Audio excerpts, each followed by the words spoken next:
Hello everyone, welcome to my YouTube channel. तो कैसे हैं आप सब? बहुत अच्छे होंगे। बट पिछली वीडियो में क्या क्या तुमने पढ़ लिया था?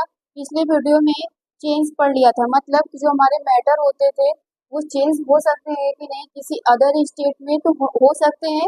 उसको आपने पढ़ लिया था, जान लिया था कि क्या क्या होगा। उसमें कुछ टॉपिक भी थे जिसको कवर कर लिया था, मेल्टिंग कवर कर लिया था, बॉइलिंग कवर कर लिया था।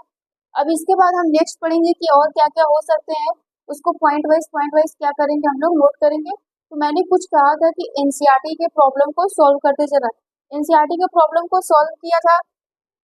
एनसीईआरटी का प्रॉब्लम में सॉल्व करोगे बेटा, तो जो पहला क्वेश्चन बनता था उसमें से तुम्हें चूज करना था कि मैटर कौन हो सकता है कौन नहीं हो सकता। तो उसमें क्या क्या था बेटा? चेयर था, एयर था, लव था, स्मेल था। मतलब ये कि सिंपल सी बात है, हम मैटर किसे कहते थे? मैटर किसे कहते थे? जो क्या करता था बेटा? स्पेस ऑक्युपाई करता था। और उसके पास क्या होता था? बताओ। मास। उसके पास क्या होता था?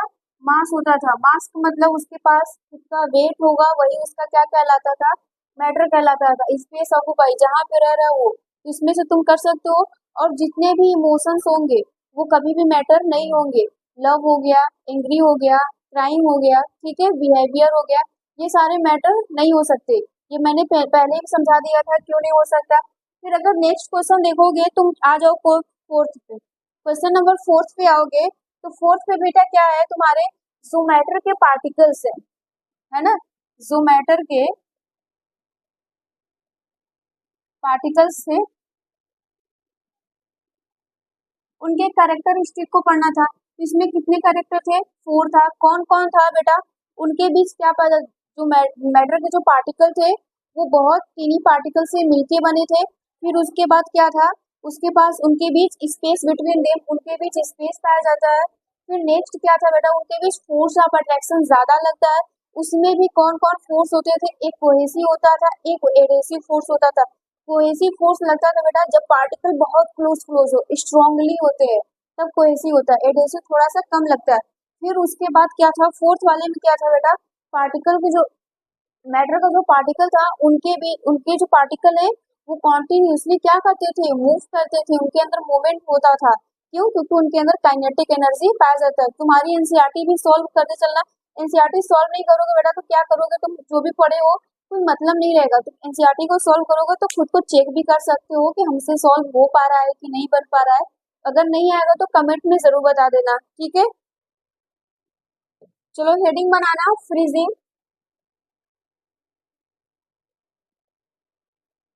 और फ्रीजिंग और क्या होगा? सॉलिडिफिकेशन।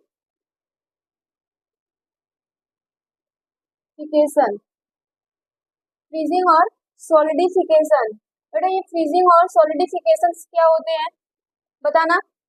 पिछले वीडियो में बताए थे फ्रीजिंग क्या होता है। फ्रीजिंग का क्या मतलब है? कि लिक्विड को क्या कर दो तुम? फ्रीज करके उसको किस में कन्वर्ट कर दो? सॉलिड में कन्वर्ट कर सकते हो। तो लिखोगे उसमें क्या? The process in which the substance start from liquid to solid.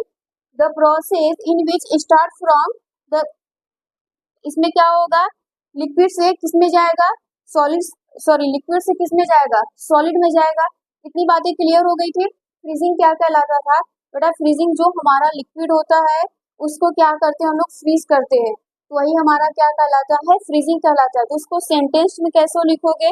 The process in which the substance start from liquid to solid. तो लिखो इसको डिफिनीशन में, द process in which the substance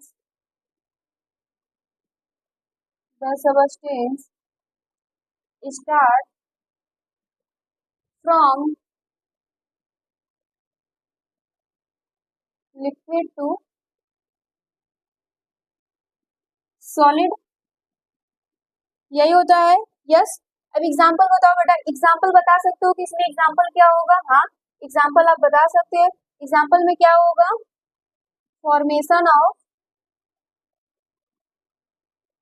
ice. किसी भी चीज को क्या करना? लिक्विड को जमा देना, वही क्या कहलाएगा? हमारा फ्रीजिंग या सॉलिडिफिकेशन कहलाएगा, फॉर्मेशन ऑफ आइस। फिर नेक्स्ट क्या होगा बेटा हमारे पास? सब्लिमेशन होता था। क्या होता है? सब्लिमेशन।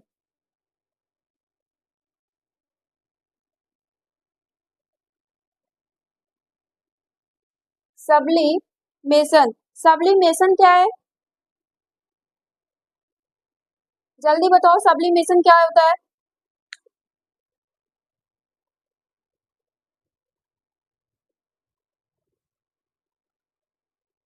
सब्लिमेशन में क्या होता था बेटा? जो सॉलिड होता था वो कन्वर्ट हो जाता था किसमें?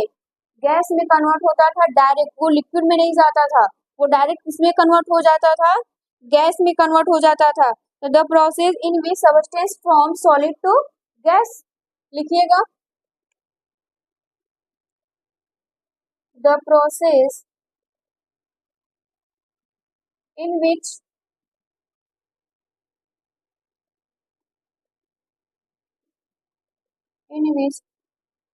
सबस्टेंस क्या होगा बेटा?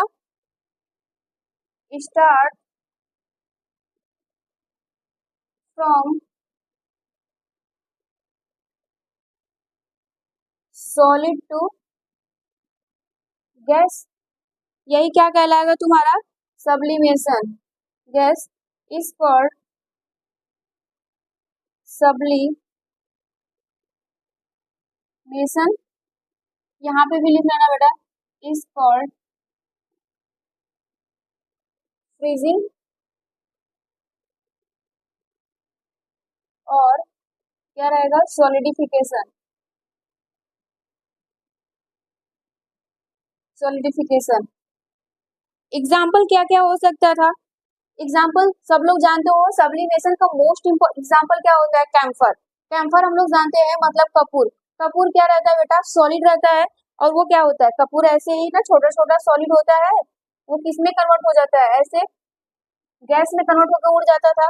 एग्जाम्पल लिखना, सब्लिमेशन ऑफ कैम्फर कपूर कहते हैं बेटा। नेक्स्ट एग्जाम्पल लिखिएगा, सब्लिमेशन ऑफ, नेक्स्ट एग्जाम्पल क्या होगा? Sublimation of dry ice. Dry ice. और भी एग्जाम्पल हो सकता है, सब्लिमेशन ऑफ आयोडीन।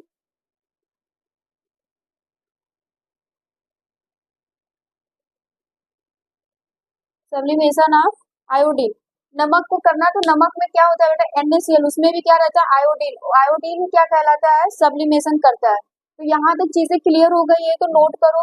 और देखो साथ ही साथ तुम अपने एनसीईआरटी को कवर करते चलो, रफली रीडिंग लगाया करो, नोट्स को कंप्लीट किया करो, रफली रीडिंग लगाया करो, तुम्हारा ये कंप्लीट हो जाएगा कि जो चीजें तुम्हें पढ़ाया जा रहा है वो समझ में आ रहा है कि नहीं। एनसीईआरटी को भी सॉल्व करते चलना, नोट करो।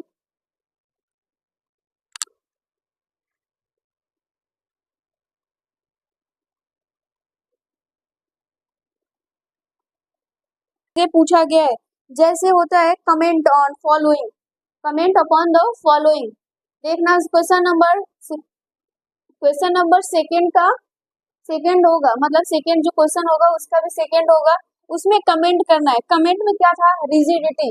रिजिडिटी पहले ही बताए थे कि क्या हो सकता है? रिजिडिटी सॉलिड में सबसे ज्यादा होता था, बताए थे कि नहीं? टेबल के फॉर्म में बताए थे रिजिडिटी। रिजिडिटी सॉलिड में क्या होता था? सबसे ज्यादा। लिक्विड में होता ही नहीं था, कम। फिर उसके बाद गैस में, इसमें भी नहीं। रिजिडिटी क्या है बेटा? रिजिडिटी का मतलब ये होता है ना, बहुत रिजिड, कठोर होता था। कठोर क्यों होगा? रिजिड कब होगा? जब उसके अंदर नंबर ऑफ पार्टिकल्स ज्यादा होंगे। तो सॉलिड में हम सब पढ़े ही हैं कि पार्टिकल्स क्या होता है? पार्टिकल्स जो होते हैं वो बहुत ज्यादा होते हैं, वो पार्टिकल्स ज्यादा होते हैं, तो उनमें रिजिडिटी क्या आती है? अब पार्टिकल्स ज्यादा होगा तो बेटा फोर्स ऑफ अट्रैक्शन ज्यादा लगेगा, तो एक दूसरे को क्या करेंगे? पकड़ के रखेंगे, वो भागेंगे नहीं, इसलिए रिजिडिटी उसमें ज्यादा होगा। कमेंट में सब चीजें तुमको लिखनी होगी। फिर कंप्रेसिबिलिटी। कंप्रेसिबिलिटी क्या होता था?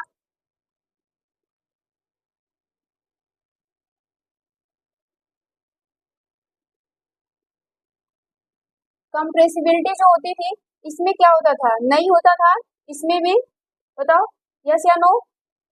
नहीं, इसमें होता था। गैस में हम लोग इसको क्या करते थे, कॉम्प्रेस कर सकते थे। कॉम्प्रेस कैसे किया जाता है बेटा, काइनेटिक एनर्जी उसमें लगाई जाती है तभी तो वो कॉम्प्रेस होता था। दबाते थे ना, काइनेटिक एनर्जी का मतलब क्या होता है, दबाव डालना किसी चीज पे। तो इसमें क्या होते थे, जो इनके पार्टिकल्स बहुत दूर होते थे उनको कॉम्प्रेस किया जाता था। तभी तो वो क्या करते थे, किसी भी कंटेनर या किसी चीज में उनको क्या करते थे, फिल कर लेते थे। और उसके अलावा भी तुम्हारे पास शेप होगा, काइनेटिक एनर्जी होगा, ऐसे बहुत सारे होंगे। तो एनसीईआरटी को सॉल्व करते चलना, सब पढ़ाया गया। अगर नहीं समझ में आएगा तो कमेंट में जरूर बताना। नेक्स्ट हेडिंग लिखो कंडेंसेशन।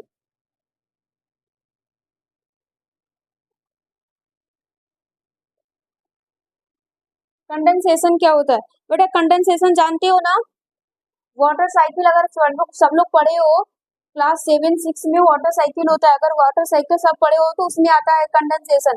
कंडेंसेशन क्या होता है, कंडेंसेशन से क्या बनते थे बताओ। कंडेंसेशन से क्लाउड, बादल वगैरह बनते थे, तभी तो वो बारिश होती थी।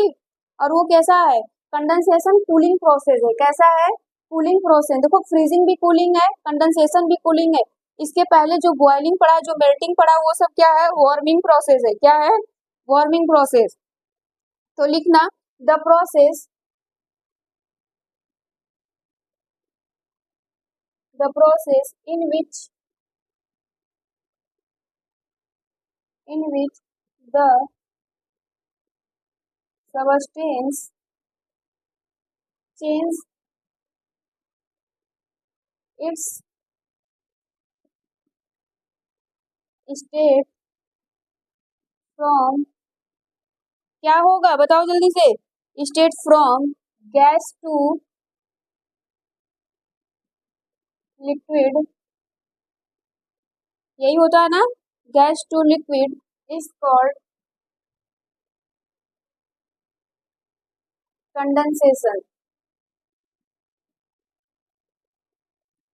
Is called condensation. बातें क्लियर हो पा रही है कि नहीं। कंडेंसेशन, कंडेंसेशन क्या है बेटा, एक कूलिंग प्रोसेस है। ये क्या करता है, कूल करता है, कूलिंग प्रोसेस है। याद रखना इसमें क्या होगा, गैस किस में कन्वर्ट हो जाएगा, लिक्विड में। तुम ये अपने घर पे भी देख सकते हो बेटा।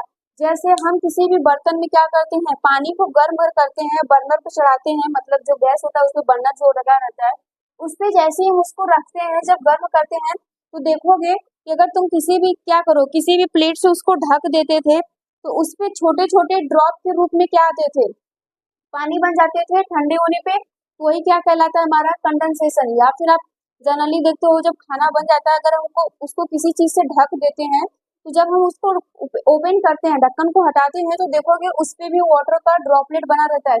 वही क्या कहलाता है, ये कंडेंसेशन प्रोसेस। कंडेंसेशन क्या होता है बेटा, ये प्रोसेस है, उसी को हम लोग क्या कहते हैं, कंडेंसेशन। तो एग्जाम्पल लिखना इसका, the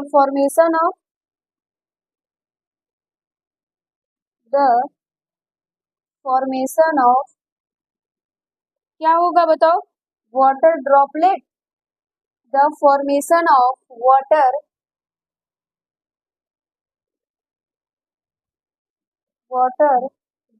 droplets on the cold surface, ठंडे वाले पे। नोट करो,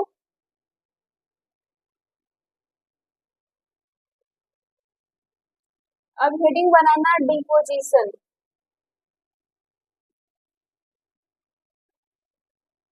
ये डिपोजिशन क्या होता था बताओ, लिखवाए थे कि नहीं। डिपोजिशन क्या होता है, कमेंट में जल्दी से बताओ।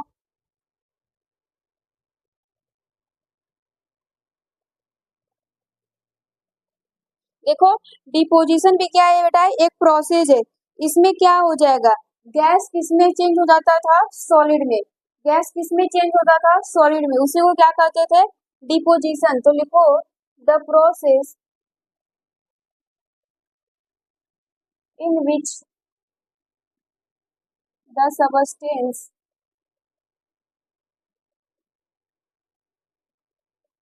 substance change its state from gas to solid is called deposition.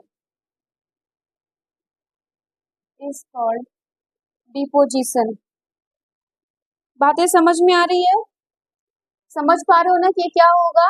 इसमें गैस से किस में चेंज हो जाएगा? सॉलिड में चेंज हो जाएगा। उसी को हम लोग कहेंगे deposition.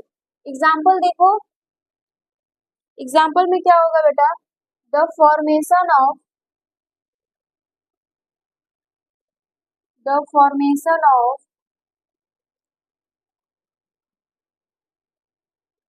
frost on the leaves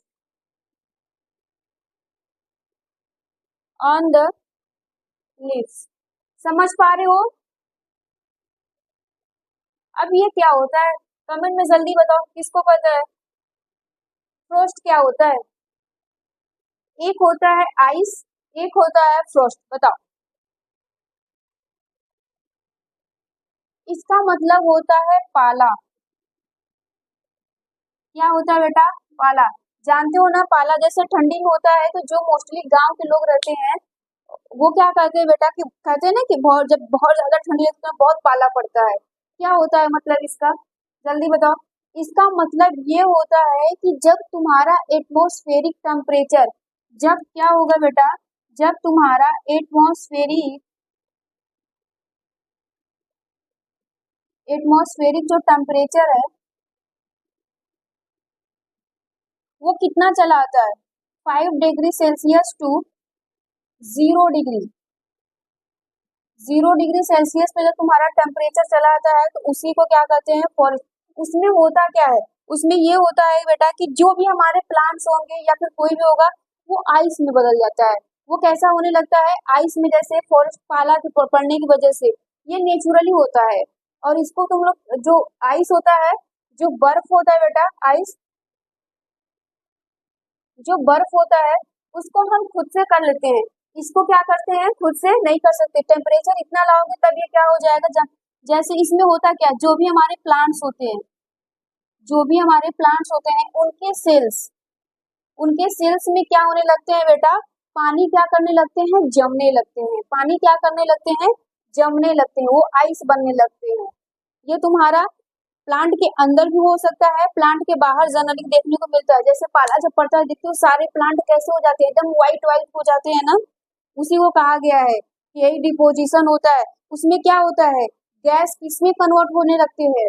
solid में कन्वर्ट होने लगते हैं। और जब वही सॉलिड किसको कहते हैं हम लोग? फ्रोस्ट। और ये जो बर्फ होता है बेटा, इसका एक टेम्परेचर होता है। इसपे क्या होता है? टेम्परेचर होता है, ये फ्रीज होता है। और ये टेम्परेचर इसके नीचे, जब भी तुम्हारा टेम्परेचर क्या होगा, इन सब के नीचे आ जाएगा तब। और ये क्या होता है कि ये तुम अपने फ्रिज में कर सकते हो, ये अपने फ्रिज में नहीं कर सकते। इसमें जो भी हमारे प्लांट होंगे, उनके जो सेल्स होंगे, उनके अंदर जो भी बेटा पानी होगा ना, प्लांट है तो वाटर, वो क्या करने लगते हैं? जमने लगते हैं। इतनी बातें क्लियर हो पाई कि तुम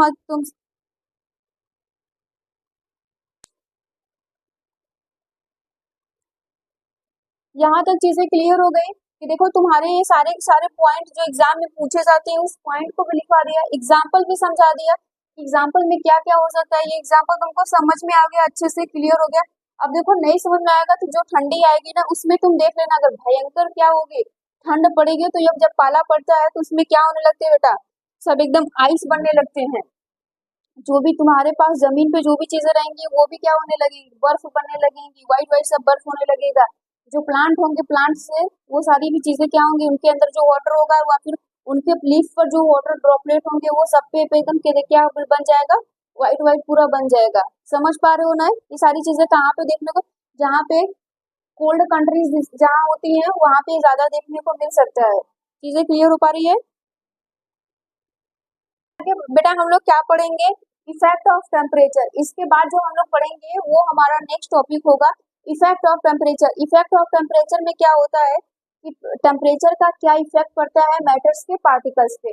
अगर टेम्परेचर तुम बढ़ाओगे तो क्या होगा, टेम्परेचर घटाओगे तब क्या होगा। उसके बाद तुम्हें पढ़ना पड़ेगा इफेक्ट ऑफ प्रेशर, फिर उसके बाद इवेपोरेशन, फिर फैक्टर अफेक्टिंग, तुम्हारा चैप्टर क्या हो जाएगा? खत्म हो जाएगा। इतनी बातें क्लियर है? तुम्हारा क्या काम है, वीडियो को क्या करना है, देखना है और नोट्स को तैयार करना है। नोट्स के साथ साथ तुम्हें क्या करना है बेटा, तुम्हें एनसीईआरटी के जो भी तुम्हारे प्रॉब्लम है उसको सॉल्व करते रहना। अगर कोई भी डाउट होगा तो कमेंट में जरूर बताना है। आज के लिए इतना रहने देते हैं। Thank you.